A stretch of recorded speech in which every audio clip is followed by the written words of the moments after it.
Si un abogado hoy desea realmente hacer investigación o analizar un fenómeno jurídico serio, no puede hacerlo sin pasar por el campo de la sociología. La capacidad de reflexionar interdisciplinariamente, la capacidad de entender los fenómenos sociales y de conocer lo que a uno le inquieta de la sociedad desde muy diferentes aristas. Mejores herramientas para contribuir al progreso cotidiano del derecho y la justicia, que al fin y al cabo es el eje de la misión del jurista verdadero.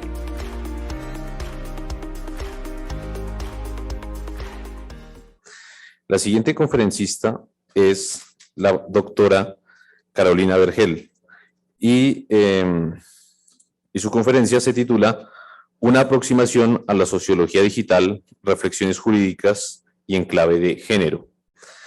La doctora Carolina Vergel Tovar es docente investigadora del Departamento de Derecho Constitucional de la Universidad de Externado, doctora en Derecho summa cum laude de la Universidad de París-Ouest Nanterre y de la Escuela de Altos Estudios en Ciencias Sociales de Francia. Adelante, doctora. Lo que quiero compartirles esta tarde son fundamentalmente estas tres ideas. Uno, cómo llegué yo a los temas de tecnología, cómo eso me llevó a conocer un poquito acerca de los debates feministas sobre la tecnología y a generar reflexiones sociológicas al mismo tiempo. Y finalmente, en lo que más quiero insistir en esta tarde, porque digamos es lo que tal vez se conecta más directamente con el objeto de estas jornadas, cómo ese recorrido y esas reflexiones nos pueden servir para pensarnos una serie de preguntas de cómo hacer sociología o investigación sociojurídica en terreno virtual o hacer etnografía digital que sea relevante para la sociología jurídica y sensible a los temas de género. Bien, ¿cómo llegué yo a estos temas? No entendí aún cómo funciona. Ya, ahora sí. Entonces, en el marco de un proyecto que convocó la universidad hace pocos años, antecitos de la pandemia exactamente, sobre la cuarta revolución industrial, el rector del entonces, Juan Carlos Henao, me dijo, ¿cómo es posible que no vayamos a tener una investigación sobre género en estos temas? Y me lo tomé como una invitación un tanto desafiante. Yo nunca he trabajado temas de tecnología, de la información y de la comunicación, las resumidas en la sigla TICS, y en cambio lo que sí he trabajado a lo largo de muchísimos años, una de las líneas conductoras de mi, digamos, de mis inquietudes intelectuales ha sido el tema de violencia contra las mujeres y violencias basadas en el género, en el marco del conflicto armado, en el marco urbano, en el marco de la conyugalidad, en fin, en los escenarios universitarios. Y entonces dije, bueno, vamos a me voy a acercar al mundo de la tecnología a partir de esas inquietudes sobre el tema de las violencias basadas en género. Pero en mi primera mirada, y digamos, luego me sumé a dos queridas colegas y amigas, Isabel Solisco Gómez y Jessica López Barragán, perdón, y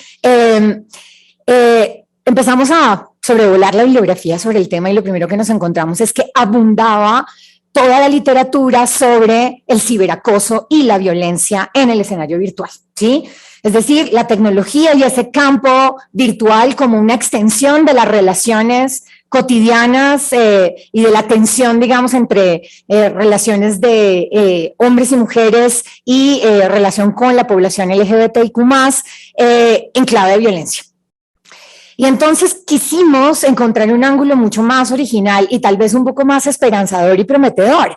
Y fue decir, bueno, pero la tecnología no puede ser también una aliada en el cambio de esa tensión, o estamos, como sociedad, estamos llamados a que ese campo de lo virtual sea inexorablemente una extensión más de las relaciones de poder que atraviesan históricamente las relaciones entre actores sociales.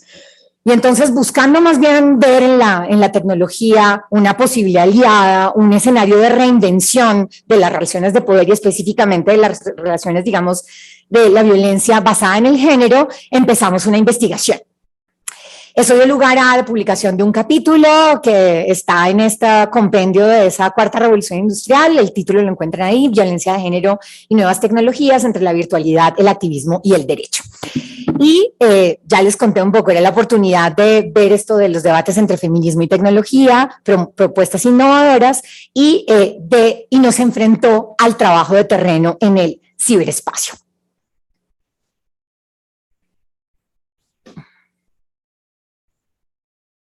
Bien, ¿qué hicimos? Rastreamos campañas digitales y apps de Brasil, Colombia. Isabel Solisco es brasilera, yo soy colombiana, Jessica también, y decidimos que queríamos ver qué se había hecho en este escenario. No les voy a contar toda esa investigación, no tengo tiempo, y además ustedes pueden acceder a la publicación muy fácilmente. Pero lo que hicimos fue rastrear campañas digitales hechas por organizaciones sociales y por instituciones públicas, y rastreamos apps, ¿no? Estos dispositivos, digamos, software personalizado que puede descargarse en cualquier dispositivo de uso personal, como un teléfono celular, una tablet, en fin. Y quisimos buscar tres cosas: las representaciones sociales de género, es decir, cómo estaba entendido la construcción social de lo masculino y de lo femenino en ese escenario de lo virtual; cuál era el rol de la tecnología en la construcción de estrategias de lucha contra las violencias basadas en el género; y nos interesaba mucho ver los usos del derecho. Esta es otra línea de reflexión mía desde hace muchos años, lo que yo he llamado los usos militantes versus los usos institucionales del derecho, porque yo creo que no hay usos neutrales del derecho, y creo que Ramiro Ávila explicó muy bien cómo siempre la reflexión y el uso del derecho siempre es un uso político.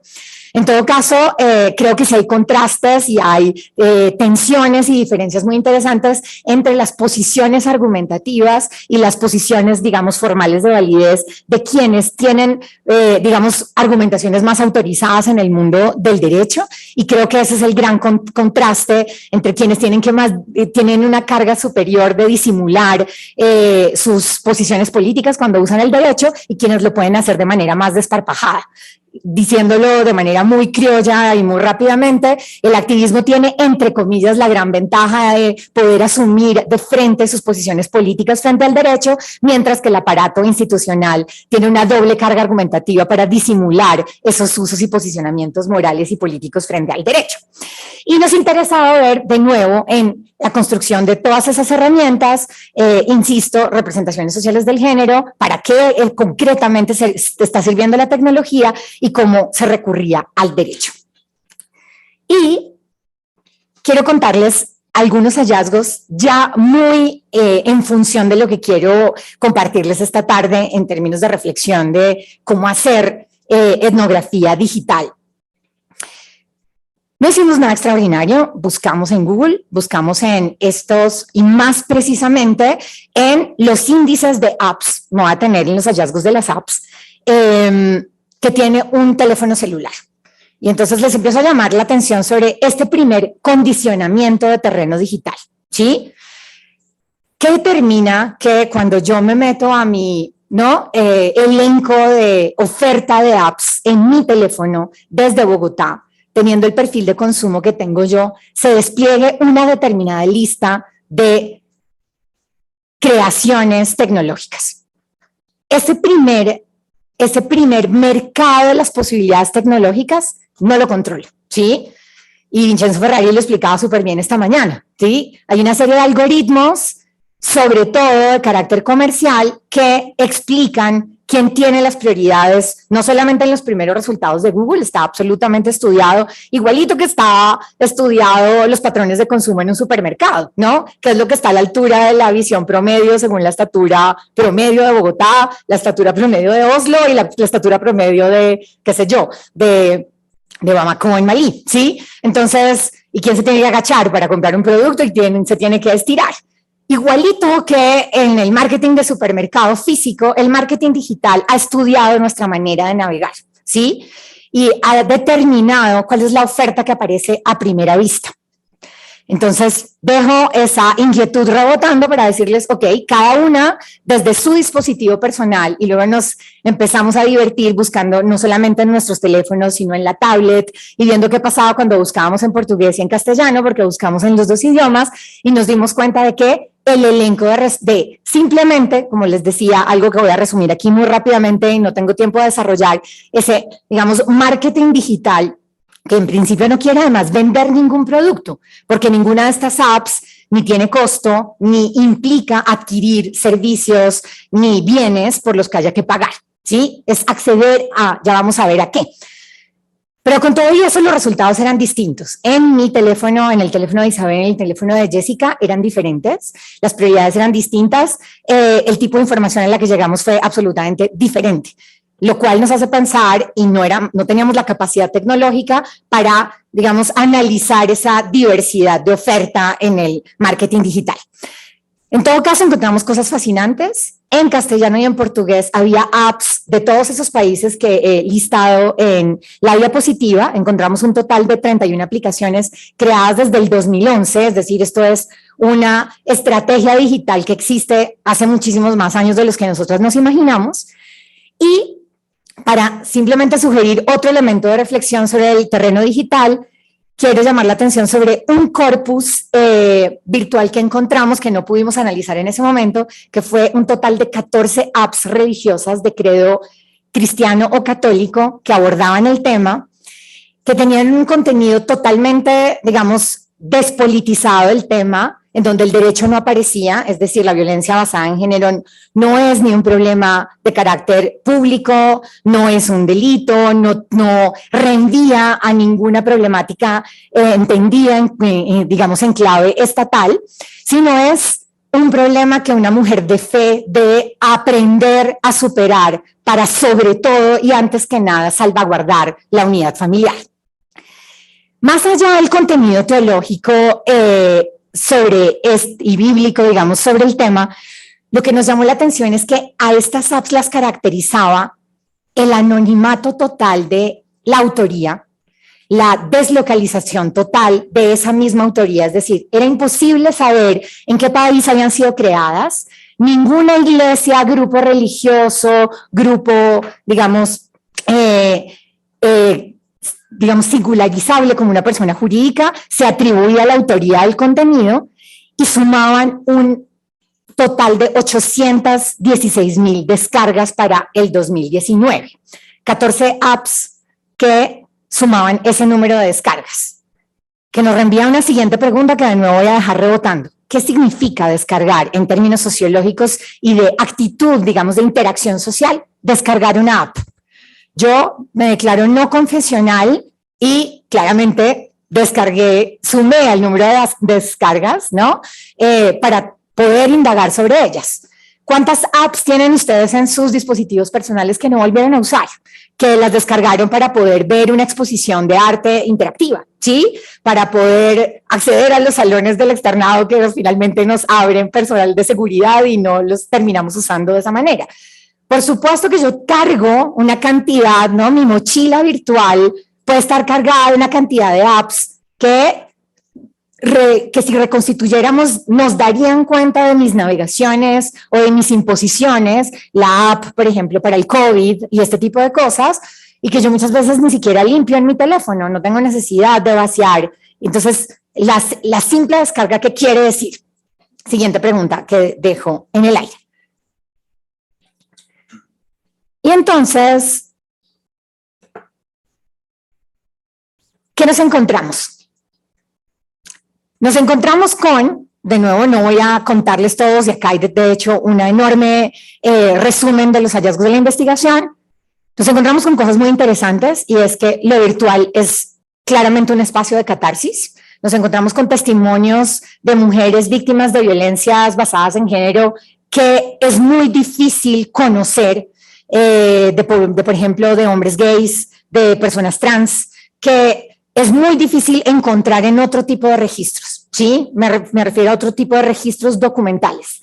Nos encontramos con una cantidad de testimonios que entraban en una serie de detalles de la vida personal absolutamente conmovedores, y entonces lo resumo acá como lo virtual en tanto espacio de catarsis. Nos encontramos con un repertorio muy interesante de tests o sea, una serie de, digamos, de dispositivos de medición de, este es el violentódromo, evalúe si su relación de pareja, evalúe si su ambiente familiar, evalúe si su espacio de trabajo es un ambiente de violencias basadas en género, qué es violencia, cuándo empieza la violencia, esto es violencia psicológica o no, en fin. Y finalmente creo que lo más interesante, lo resumo en esto que titulo herramientas interesantes, el tema de la posibilidad de compartir relatos, el espacio de catarsis, la creación de botones de pánico y de botones de grabación, las apps que crean la posibilidad de que yo alerte a alguien en red social o en conexión con otras instituciones, y por ese es el último punto de centros de acogida, o que yo pueda activar una grabación para preconstituir una prueba con todos los debates que eso tiene en términos procesales, pero en todo caso grabar una situación de manera en registro audio o audiovisual si lo considero necesario. Pero en todo caso eso también nos llevó a una serie de preguntas. Nos dimos cuenta de que en realidad, por lo menos hasta antes de pandemia, y sabemos que la pandemia revolucionó enormemente el mundo digital, en todo caso, lo que veíamos era una especie de línea continua entre campañas digitales y apps, en donde la interactividad era lo mínimo. Lo que más había era restitución de contenidos institucionales, y para decirlo muy rápidamente, que a mí vuelvan y me copian las leyes que protegen a las mujeres y las muy poquitas leyes que protegen a la población LGBT sobre violencia. Y para que me dijeran una vez más, usted tiene las comisarías de familia, usted tiene la inspección de policía, usted tiene, ¿sí? O sea, digamos, lo voy a decir de manera tremendamente ramplona. Muy poco de pedagogía jurídica y de traducción a un lenguaje didáctico digital, y en donde el dispositivo fuera distinto a, me voy al sitio web de qué dice la Secretaría de la Mujer sobre violencia contra las mujeres, por ejemplo. Entonces ahí no hubo mayor sorpresa, y al contrario hubo bastante decepción por nuestra parte, y no tengo tiempo, digamos, de abundar en ese tema. También nos pareció muy curioso que no es muy claro el destino, uso y repercusiones de toda la información que yo le proporciono a la app. El tema de la contractualización, que claramente lo tenemos súper relajado en el mundo digital, con información sensible, no estaba claro si yo quería en un momento dado saber, bueno, pero ¿quién creó esta app? ¿Cómo usar ese testimonio? Si yo hago un reporte usando el botón de pánico, ¿hay alguien que vaya a guardar la información de la geolocalización? ¿Eso cómo se va a usar? ¿Eso solamente tiene consecuencias en el momento inmediato de la denuncia, o hay alguien que vaya a hacer una sistematización de eso? ¿Y para qué? Y, digamos, no había preocupación tampoco de quienes habían creado estas apps de tener una actitud, digamos, de nuevo contractualista transparente acerca de esto es lo que vamos a hacer con sus datos, esto es lo que pasa con su información. Digamos que por eso subrayo estas dos preguntas al final de esta diapositiva. Hay toda una serie de interrogantes acerca de la gestión y preservación de la intimidad, seguridad y registro de la información, y la responsabilidad frente a la emergencia. Entonces, por ejemplo, es muy distinto que una de las apps que era creada por la Secretaría de la Mujer de Bogotá o por una, digamos, institución que hace parte del Ministerio Público de Brasil, crea un botón de pánico, a que lo haga una organización social con las mejores intenciones en Bogotá. Pero ¿qué pasa si alguien activa ese botón de pánico y no pasa nada? Si a esa persona igual la agreden, o si eso se convierte, por ejemplo, en un feminicidio. ¿Hay responsabilidad de quien generó el botón de pánico? ¿Y dónde están los controles para ofrecer ese tipo de interactividad de nuevo en una app? ¿No? Insisto, presumiendo las mejores intenciones sobre el tema. Me estoy devolviendo, creo que los voy a emborrachar con mi propia, bien. Como se dieron cuenta, apenas les di una pincelada de lo que fue esa investigación, de algunos de nuestros hallazgos y sobre todo de las preguntas que nos dejó. Ahora me voy a poner 5 minutos teórica, porque digamos que nos encontramos con que en el mundo del feminismo el debate acerca de las posiciones de la tecnología, y algo que voy a simplificar hoy de manera muy atrevida, de forma muy binaria, entre quienes ven a la tecnología como una oportunidad y en cambio quienes ven a la tecnología como una amenaza, un poco en esa misma tensión que les describí al comienzo de mi intervención de ¿es lo tecnológico un espacio inexorable de extensión de las relaciones de poder, de desigualdad, de discriminación en el mundo, o también es un espacio para revolucionar las relaciones sociales? Y voy a empezar por la primera en aparecer en el mundo de la discusión teórica, que es la que tiene la visión más utópica, esperanzadora, que es Donna Haraway con su manifiesto Cyborg. Haraway escribe este texto que es absolutamente fascinante a mitad de la década de los 80 del siglo XX. Y Haraway en este texto emprende un debate tremendamente rico y muy provocador en contra del feminismo, digamos, posmarxista, dentro del cual de todas maneras ella se inscribe, y el feminismo radical, sobre todo representado en ese entonces por una de las figuras más visibles de la teoría jurídica feminista en el mundo anglosajón, que es Catherine MacKinnon. No puedo entrar acá en una clase de teoría feminista sobre el derecho, pero voy a traducirles eso muy rápidamente en esta, digamos, tensión entre sociología, feminismo y tecnología. Haraway lo que nos dice es que el invento al que asiste en ese momento la humanidad de los años 80 en los Estados Unidos, de el microchip que puede ser instalado en el cuerpo humano para interactuar con él de manera exitosa, promete una revolución en donde vamos a poder crear esto que ella llama el cyborg, como un organismo cibernético híbrido de máquina y de organismo, que es mixtura de realidad social y de ficción. Y que ese cyborg nos va a permitir trascender, hacer un acoplamiento trascendente, lo llama ella, en una, digamos, y ella está muy preocupada por ver cómo se puede, digamos, también revolucionar las relaciones sexuales en clave de dominación, y va a decir que inclusive la cópula heterosexual va a transformarse, porque el hecho de que en algún día le podamos destinar a un cyborg la tarea de la reproducción humana hará que la amenaza latente, lo va a poner de manera muy provocadora, de que todo sexo heterosexual incluya la potencialidad del embarazo, va a cambiar y liberar totalmente a las mujeres, cuando no necesariamente eso sea así, y que la reproducción humana esté destinada a un ser que conserva y que atrapa, y creo que eso es lo más importante de la idea del cyborg de Haraway, lo mejor de los dos mundos, lo mejor de la naturaleza corporal biológica humana y lo mejor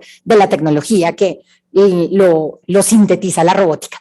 Bien, yo me podría quedar toda la tarde hablando del texto de Haraway, pero no tengo tiempo. ¿Qué es lo que es muy interesante? ¿Qué es lo que le genera tanta esperanza a Haraway? Además de esa figura utópica de la mixtura entre biología y tecnología.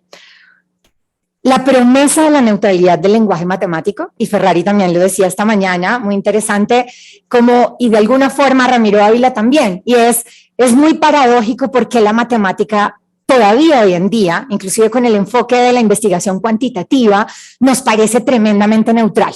Nos parece que la matemática está de por sí blindada frente a los peores deseos, prejuicios y venenos de la moral humana. Y entonces el hecho de que sea el lenguaje matemático el que ordene y el que corporalice al cyborg va a blindar, digamos, ese universo de, justamente como les digo, los venenos de las pasiones humanas. Además, el hecho de subvertir completamente las nociones de lo físico también nos va a permitir trascender la polaridad entre lo público y lo privado. Eso lo voy a aterrizar un poquito más adelante, y finalmente va a cambiar, como les decía, la experiencia de las mujeres, que es la que ya le interesa en ese entonces, o la noción de una existencia de lo femenino. Bien, va a venir muy rápidamente la postura más desconfiada, opuesta, el tecnofeminismo. El texto de Bachmann, digamos a comienzos de los años 2000, es como la mejor síntesis de esto, y digamos que traté de resumir los puntos más discientes de esta posición. Esta es la que nos va a decir, no, la tecnología está primero completamente determinada por la lógica capitalista, exactamente lo que yo les contaba al comienzo pensemos inclusive un poquito más atrás, ¿quién tiene acceso a internet? ¿Quién tiene acceso a un teléfono celular?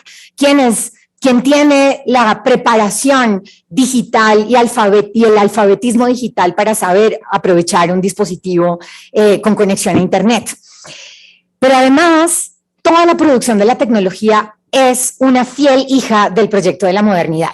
es absolutamente individualista. Lo que hace es alimentar el más profundo deseo del individuo para que yo tenga mi música, mis preferencias, mis amigos, mi red. La tecnología está pensada para parecer que nos conecta cuando en realidad nos desconecta, y nos conecta sobre todo con nuestro propio ego. Y entonces es unidireccional y es totalmente endogámica. Entonces, digamos que, y en ese sentido, y eso explicaría o complementaría la idea de no nos sorprende, la tecnología es un escenario que simplemente duplica la realidad en su más pavorosa también versión de relaciones de poder. Y por el lado del cyberfeminism hay una cosa muy interesante, y es que se van a empezar a crear colectivos que dicen, efectivamente Haraway tenía razón, siempre y cuando el feminismo se apropia de los espacios de creación de tecnología. Y entonces el colectivo VNS Matrix en Australia, y luego, digamos, como esta obra de Sadie Plantin en los 90s, lo que nos van a decir es, las mujeres tienen que empezar a estudiar ingeniería, las mujeres tienen que empezar a hacer y a desarrollar juegos de video, las mujeres tienen que estar en la producción de la tecnología, porque si no nos apropiamos de ese mundo, la tecnología va a ser una producción, una vez más, androcéntrica y patriarcal. Y entonces es solamente bajo esa premisa de apropiación política que el Internet puede ser un espacio de justicia simbólica y de liberación para las mujeres. Y me sigo enredando con esta cosa. Bien. Y termino con entonces, empecé con una investigación tremendamente, digamos, casi que inocente y muy aproximativa al mundo de lo digital. Les hice un resumen súper atrevido entre dos teorías muy, digamos, demasiado extremas, muy binarias, que simplifican esto en un blanco y negro, que en lo absoluto es así, para llegar finalmente a lo que quiero proponerles como reflexión y en lo que estoy empezando, digamos, a trabajar ahora.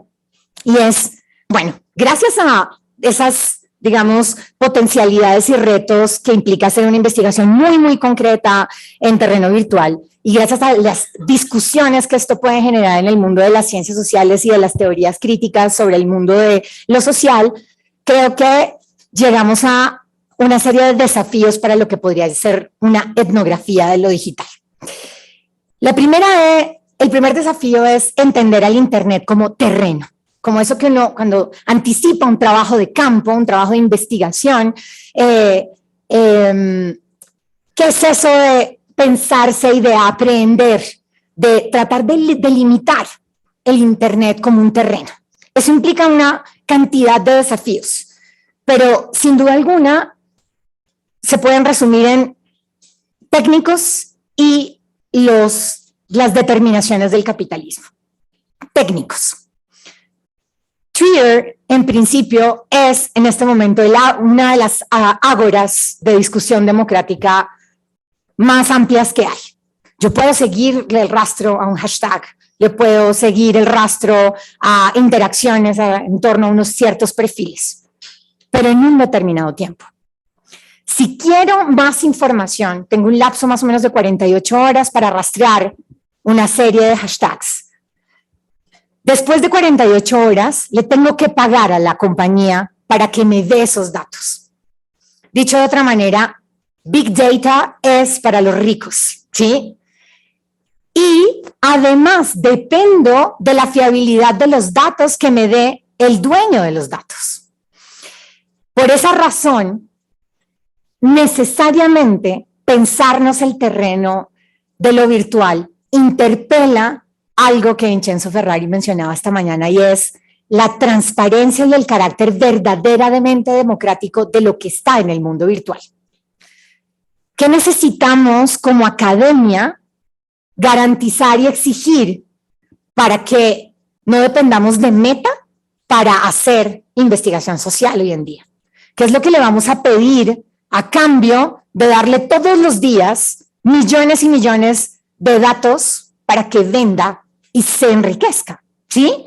No puede haber una contractualización y una especie de casi que de trade, ¿cómo se llama esto? De trueque, con quienes todo el tiempo se alimentan de nuestros perfiles de consumo para que nos proporcionen datos para analizar ese mismo comportamiento en igualdad de condiciones.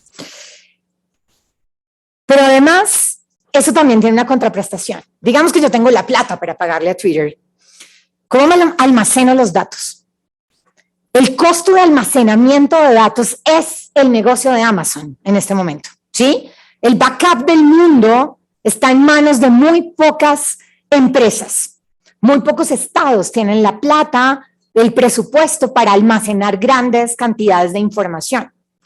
¿Y cuál es la responsabilidad de albergar y de pedir esos datos? Esos debates no son solamente los debates de contractualización de la entrada de Facebook o ahora Meta a un mercado. Son debates, de nuevo, de estadísticas públicas, ¿sí? Y la posibilidad de pensar en una colectivización de un gran backup mundial suena igual de utópico a la sociedad de las naciones de Kant, ¿sí? Podemos ser tan solidarios como tan totalitarios con ese gran almacenamiento de datos. En todo caso, si algo tengo claro es que no puede solamente estar en manos de 4 compañías privadas. Hay además una tentación enorme del anonimato. Cuando uno hace etnografía virtual, puede volverse sencillamente un avatar. Yo puedo entrar a la Deep Web, puedo entrar a grupos de, van a decir, claro, ahí está pintada esta señora llena de canas, en Facebook, a un grupo de propósitos extremos que vehicula discursos de odio. Lo puedo hacer como Carolina Vergel, por supuesto, pero si yo entro ahí y no va a pasar, digamos, una serie de filtros para realmente asistir a el intercambio de discursos, por ejemplo, transfóbicos, homofóbicos o lo que sea. Si yo quiero realmente ver cómo es que evolucionan las interacciones de los discursos de odio y de discriminación en el mundo virtual, lo más seguro y lo más tentador y lo más fácil sería descorporalizarme. Ya voy a hablar de eso en mi penúltima idea. En todo caso, y hay muy poquita literatura acerca del tema, hay unas ventajas enormes en ese anonimato que nos llevan a preguntas éticas y epistemológicas muy complicadas que la etnografía clásica no se ha pensado.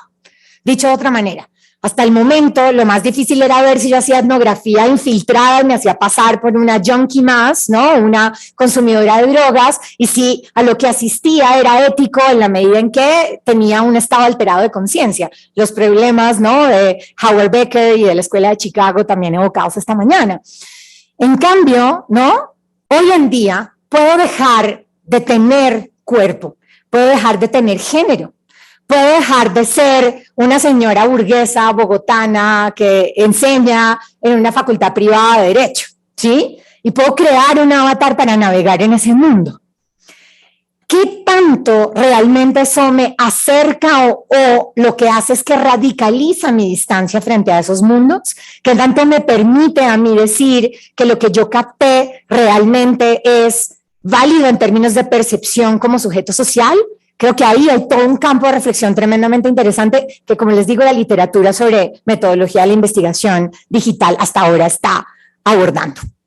Abordé muy rápidamente el tema de la descorporalización. Lo que yo sí creo es que no hay desmaterialización, y con eso termino. ¿Por qué no hay desmaterialización? Porque finalmente lo que seguimos analizando hoy en día es discurso. Dependemos para entender, para interpretar, para seguirle la pista en un terreno digital a esas interacciones sociales que se plasman en lenguaje, ya sea un lenguaje de código, como lo decía Vincenzo, ya sea un lenguaje el lenguaje cotidiano que manejamos, pero seguimos dependiendo de entender el lenguaje y de entender los framings, el discurso, los marcos de significado. Seguimos atados a una de las creaciones más atávicas de la civilización, ¿sí? Y creo que eso es muy prometedor y al mismo tiempo es tremendamente exigente. Y voy a terminar con uno de mis sociólogos favoritos que tenía las palabras exactamente precisas para terminar hoy, un sociólogo de la ciencia francés, Bruno Latour, que se murió demasiado pronto a mi juicio. Y quien dice en sus palabras de introducción al libro de la sociología, de lecciones sobre la sociología de la ciencia, creo que así se tradujo al castellano, lo siguiente: el amante de las ciencias no piensa que vivamos en un mundo racionalizado, desencantado, dominado totalmente por el imperio de las máquinas y los hechos. No se toma tan en serio las ciencias y las técnicas como para otorgarles el exceso de violencia al que debemos oponernos para merecer el bello calificativo de humanista. No, las aprecia tal como son, frágiles, entremezcladas, raras, enmascaradas, turbias, mediatizadas, interesantes, civilizadoras. ¿Quién defiende mejor a las ciencias? ¿Aquel que las cree sólidas e intocables? ¿Quién las critica mejor? ¿Aquel que las imagina formidables y sistemáticas? ¿O aquel que, analizando la fragilidad de su construcción, evalúa al mismo tiempo de cuántas maneras pueden abordarse? Yo creo que la sociología y la sociología jurídica más que nunca debe pensarse los desafíos metodológicos, ese cómo aprender el mundo de lo digital, no olvidando las preguntas de carácter ético y jurídico que son siempre las que subyacen a lo metodológico. Y creo que tenemos que construir unas ciencias cada vez más humanas y no nuevas ciencias sociales para el mundo de lo digital. Muchísimas gracias. Muchas gracias por esa exposición y también por ese panorama de abordar la tecnología desde un lugar más optimista, de poderla usar un poco para cambiar algunas dinámicas sociales que es muy interesante.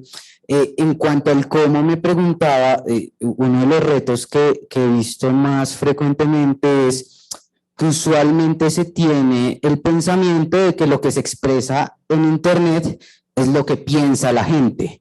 ¿Cómo se diferencia o cómo tuvieron esa aproximación o cómo has podido en tu experiencia como ver y diferenciar eso? Lo que realmente está diciendo la gente es lo que piensa o es simplemente una expresión de algo más, de encajar en un grupo, de otro tipo de dinámicas.